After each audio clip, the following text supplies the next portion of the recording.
এই যে দেখতে পাচ্ছেন, এই যে হাতে ব্যান্ডেজ, এখানে কাঁচি দিয়ে মারা হয়েছে, ছবিটা আমি অ্যাড করে দিচ্ছি। এখানে হচ্ছে এই বাড়িটার একটা মেয়ে, দেখাই, এই যে এই বাড়িটার একটা মেয়ে ফালতু মহিলা, এই যে এই বাড়িটার মেয়ে হচ্ছে আমাকে কাঁচি দিয়ে মেরেছে। খোলো খোলো, দরজা খোলো। এই যে এটা হচ্ছে মেয়ের মা, ওই যে মেয়ে, বেরিয়ে আয়। এ হচ্ছে আমাকে কাঁচি দিয়ে মেরেছে, শুধু এখানেই তাই না, এই যে আমি পাটা দেখাচ্ছি, এখানেও মেরেছে, এখানেও আমাকে মেরেছে। দেখুন, এটা হচ্ছে পাগল বলে আর কি সবাইকে দেখায় যে দোষী, যে আমি পাগল, আর এই পাগল হচ্ছে এখানে মারা হয়ে গেছে। আমি মেরেছি ওকে, বল তুই মেরেছিস, বল। আচ্ছা, কিরকম ভাবে মেরেছি, কোথা দেখা দেখা কিরকম ভাবে মেরেছি। যদি এইখানে হাতে মারে তাহলে, হ্যাঁ যদি হাতে এখানে মারে, মারবো না কেন? দে দে দে প্রমাণ, দে দে প্রমাণ, দে দে প্রমাণটা, দে। ঠিক আছে ঠিক আছে, প্রমাণটা দে দে দে প্রমাণটা দে। আচ্ছা, প্রমাণ বলছে তো।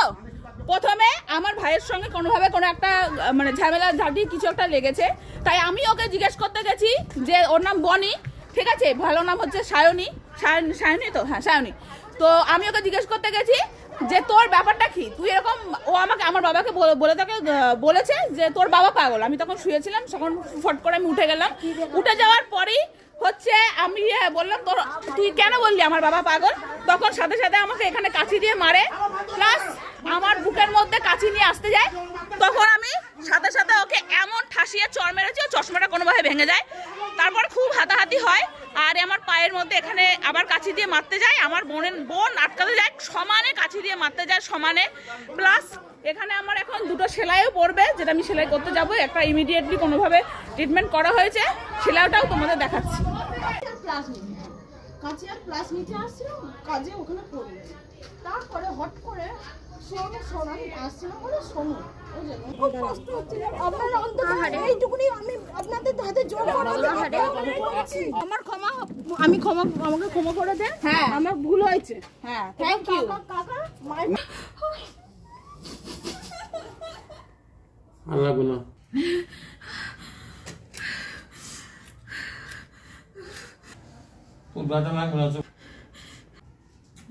হয়নি।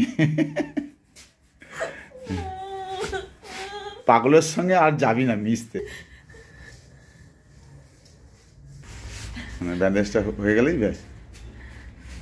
তোমরা তো দেখতেই পারলে যে আমার হাতে সেলাই পড়েছে। আমি তোমাদের এটাও বলে দিচ্ছি, আমার এই হাতে এখানটা, যেখানটা ও এরকম কাঁচি দিয়ে একদম মেরে ফাটিয়ে দিয়েছে, খুব বাজে একটা মানে জায়গাটা এত বাজে জঘন্যভাবে দেখতে লাগছে। তো তার জন্য আমার 5টা সেলাই পড়েছে ওই মানুষটার জন্য, একটা ফালতু মহিলা। ও খালি বেঁচে গেল, পুলিশও এসেছিল, পুলিশ শুধু ওকে ছেড়ে দিল এই কারণে তার নাকি মাথা পুরো খারাপ, সে নাকি মেন্টাল পেশেন্ট, ঠিক আছে, পুলিশ ছেড়ে দিল। আর তার থেকে বড় কথা, আমি মিউচুয়াল ডিসিশনে যেতাম না, নেহাত খালি বাড়ির লোক, আমার বাবা ওকে দয়া করেছে, আর সব থেকে বড় কথা আমি দয়া করে ছেড়ে দিয়েছি। আমি চাইলেই এখনও আমি ওকে অ্যাটেম্প টু মার্ডার কেসে ফাঁসিয়ে দিতে পারি, কিন্তু আমি করলাম না, কারণ আমার মধ্যে একটা মনুষ্যত্ব আছে, সেই মনুষ্যত্বটা তাদের নেই, ঠিক আছে। আমার কি হয়েছে না হয়েছে সেগুলো তো দেখার তো ছেড়েই দাও, বরঞ্চ উল্টে আমার বাবা ওকে বোঝানোর চেষ্টা করেছে, আমার বাবাকে বলছে আমার মায়ের পায়ে এসে ক্ষমা চাইতে হবে। আমি আমার পায়ে ধরে ক্ষমা চাইতে বলেছি, এটা কারণ ও ভুল করেছে, ভুল করার জন্য আমার পায়ে ধরে ক্ষমা চেয়েছে, তার জন্য আমি মিউচুয়াল ডিসিশনে গেলাম, এছাড়া আর কিছুই না।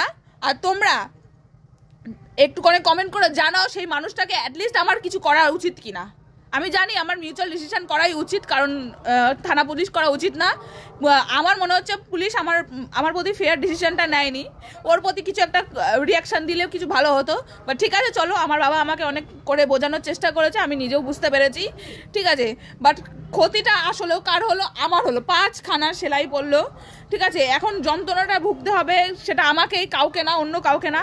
আমাকে অনেকবার এটা বলছে যে আমার চশমা ভেঙে দিয়েছে। আমি নিজেকে ডিফেন্স করতে গিয়ে, কারণ প্রথমে আমার হাতে বাড়ি মেরেছিল, তারপর আমার বুকে বাড়ি মারতে এসে দিয়ে আমি ওকে ঠেলে ফেলে দিই, দেন আমি ওকে থাপ্পড় মারি, আর থাপ্পড় মারাতে যেহেতু চোখে চশমাটা ছিল পড়ে গেছে, আর চোখের চশমাটা ওর জন্যই খুলে ভেঙে গেছে, জাস্ট কাজটা খুলেছে আর কিচ্ছু না, আর ওর শরীরে কিচ্ছু হয়নি। পুলিশকে তাই দেখালো, পুলিশ সেটাও দেখতে পারলো, আর পুলিশ এটাই আমাদের বললো হ্যাঁ সত্যি ওর মাথার মধ্যে মেন্টাল ডিফেক্ট, শুধু ও না তার মাও মেন্টাল ডিফেক্টেড একটা মহিলা। তো এটাই বলবো যে আমার সাথে এটা ফেয়ার হলো না, আলটিমেটলি আমারই প্রবলেমটা ভোগ করতে হলো। Thank you.